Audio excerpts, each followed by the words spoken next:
Menteri Ketenat Social Welfare ubak poling doa ulaong baka Khyndailad lane ka Police Bazar kan long gabak Kylluid bat ka Lait na Nongdie Madan Naduh Naitung Mynta Snem. Haba penpaw hakilat patai kubor ubak lingdo ulaong baka sarkar jilla kan yale ban pendek yakini baro hakabakut ujiliu bat Naduh pedeng jong Naitung Mynta Snem kan long gabak Kylluid ha Khyndailad.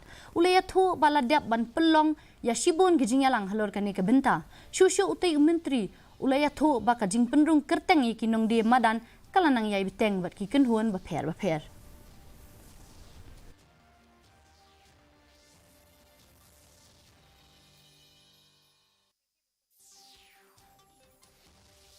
That we will be able to complete the entire task by end of June, and we look forward to a hawkers-free Khyndailad by the middle of July this year. There have been many exchanges, a series of meetings have been held. The registration process of the vendors is going well in tandem with the various vendors organizations.